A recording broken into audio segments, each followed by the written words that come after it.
Esteemed colleagues,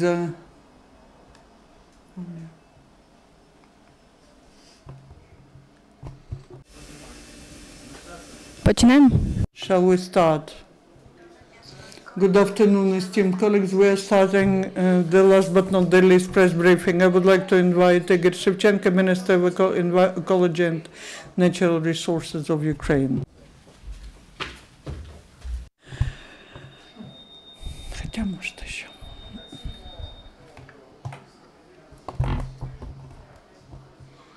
Good afternoon, esteemed journalists. Thank you for providing me this opportunity today. I would like to talk about yesterday's voting, about my dismissal, and make the statement which they did not allow me to make in the Verkhovna Rada. As you saw yesterday in the Verkhovna Rada, there was just some like chaos, not just on the issue of my dismissal, but on restructuring the laws, when first the MPs voted for it and then in Facebook started writing that they did not sign it. So there was something wrong in Verkhovna Rada yesterday. As to my dismissal, I believe that the organization and voting on that was happening in an awful way. We are moving towards Europe. We are talking about European values, about European rules of parliamentarian activity. But what was happening yesterday morning is not a European style of conducting discussion and passing the decision by the highest executive legislative body of Ukraine. The issue of my dismissal wasn't discussed by the MPs. I wasn't given the floor. In advance, I wrote a letter. I requested the Speaker of the Parliament, Volodymyr Groysman, to give me the floor, but most probably there were some political agreements, and that was done quietly, even so that one of the head of the faction said that we did not understand that we were voting on your issue. Someone said something, the voting started, I realized that we need to vote, and I voted, and that's how the voting was taking place. But the issue is not that. I was ready to such development of events. I was ready to leave, but I wanted to be given the floor. Why? Because I have something to say. And right now, I would like to make the statement which I wanted to make from Verkhovna Rada, because some of the MPs, Oleg Leshko, in particular from the rostrum of Verkhovna Rada, was saying a lot of lies.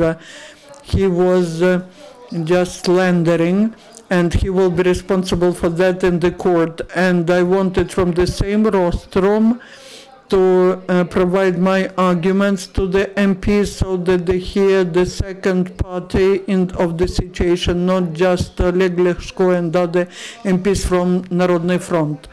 One more thing, they did not give me the floor at Verkhovna Rada. I then wanted to go and to make the statement at a press point. In Verkhovna Rada, the worker of the Secretariat of Verkhovna Rada came to me and she said, "We are sorry, we cannot allow you to make the statement here because the press point is only for MPs." Next to me, there were several young MPs, and they said, "The minister is with us, we would like him to make the statement together with us." And they did not allow me to do that. They said that in order to make a statement not by MP, you need to in advance sign an application, so that the application is signed by the head of the apparatus of the Verkhovna Rada. I said, okay, I understand it. Probably there is some political instruction. There is some task not to allow me and to prohibit me to speak. I disagree with such approach, and that is why I invited you today to make this statement, to read the statement that I wanted to make yesterday in the Verkhovna Rada. So without changing the text, as if today I'm speaking at the Verkhovna Rada. Esteemed Speaker of the Parliament, esteemed members of Parliament, I address the people of Ukraine and you as the representatives of the people of Ukraine. Today all Ukraine is fighting two fronts. One is the external in the east, where we are fighting against military aggression of Putin, and another one is internal, fighting corruption. The only way to win is to conduct structural reforms, but the government is not implementing the reforms, is even hampering them. That is what I mentioned at the meeting, at the sitting of the Cabinet of Ministers in March this year. In the reply to that, I received the suggestion to resign. I refused from that, and I continue to do everything possible to reform this sector. And despite very big resistance and blocking of my initiatives by Mr. Yatsenyuk and his team. Now Yatsenyuk is trying to convince the society that I am dismissed from the position because I returned back from Europe to Ukraine by charter flight, and that it is a big corruption for which I have to be responsible and I have to resign. This is not true. This is my ticket. I paid for my seat in the ticket with my own money, not a single money from the budget I spent for that. If the reason for my dismissal was the flight on a charter flight, then the first one to resign had, Yatsenyuk had to be the first one to resign, who, just like Leshko, had several flights on private jets which are owned by oligarchs. I have evidence to that, but these people continue to hold their positions, and that means that they want to dismiss me not for the charter flight. I state that no business relations with Mr. Anishchenko. I have never had any business relations with Anishchenko. I am accused that I issued some licenses for gas production to Anishchenko. That is not true. Anishchenko, his company, never came to get licenses for gas production. Second, it's the State Service on Geology and Subsoil is issuing licenses, and this service is now headed by Mykola Boyarkin, who is illegally appointed by Yatsenyuk. Anishchenko stated that he was financing the election campaign of the People's Front, the Rodin Front, and that is where corruption is. Arseniy Yatsenyuk, the leader of the party, if he was a decent man, had to resign himself. Now I want to clearly state that I am dismissed from the position because of absolutely different reasons. The main reason is that I returned to state ownership 22 fields of oil and gas that were stolen by Yanukovych gang, and now they want to dismiss me to get back these fields to Stavitsky's company via highest administrative court. On the 22nd, there will be the sitting of the courts. Please follow what will be the resolution of the high administrative court on Golden Derrick. I would like to mention that all the oligarchic clans of the times of Yanukovych merged with the government of Yatsenyuk and continue to manage the country according to all the rules. My work is an obstacle in their plans, and that is why the Prime Minister did not allow me to appoint to the ministry the honest and professional people who were selected according to the principle of meritocracy.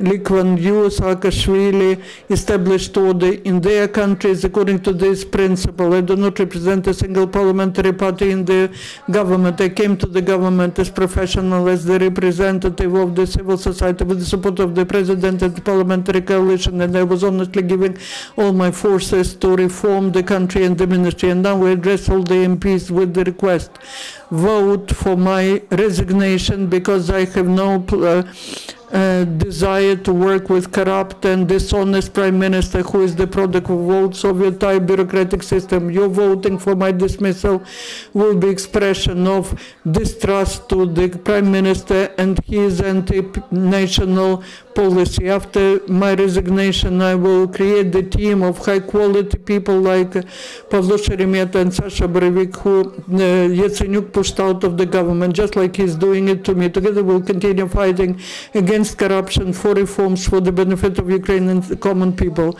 Thank you for understanding. Glory to Ukraine. This is the statement that I wanted to make yesterday in the Verkhovna Rada. The day before yesterday, I stayed in Verkhovna Rada waiting for this issue to be discussed with the same statement. I was ready to resign, but not at my own desire, not submitting my application. I wanted to request the parliamentarians to vote for that. Why I did not submit the application myself? If I did it so, I would have recognized some blame, some guilt, and that is what Leshko and other MPs accuse me in. I do not recognize it. Everything that is said about corruption and myself is not true, and I will prove it in the court. One more thing, I am asked why I wasn't talking about that before. Why, when I was the minister, I did not state about these things. For that, there are several reasons. I wanted to do that starting from the end of December, because our confrontation with the Prime Minister started in the end of December when I stated at the Cabinet of Ministers that the tax changes, so-called reforms, even though these were not the reforms which were suggested to be introduced into the law on the budget, I criticized them and I said that the result from them will be just the opposite. It will reinforce the pressure on business, and I said that this way you will push half of the business into shadow, half of that will close. I meant the medium-sized business. For that, the Prime Minister said, if you do not support the position of the government, you have to resign. I refused, and since then, we always had such situations. Definitely, I could have done that then, but you understand that if I did it then, that would have been a political problem, a political crisis or scandal. But at that time we were in the process of negotiations with the IMF to get the credit, and if there were any political scandal, it would have put an end to our relations with the IMF and getting the loan. This could not, we couldn't allow this happen because we needed money. If we did not receive the several billion loan, the exchange rate for hryvnia would have been 100. We would have survived, we would have experienced default, and that is why I did not take all this information to journalists.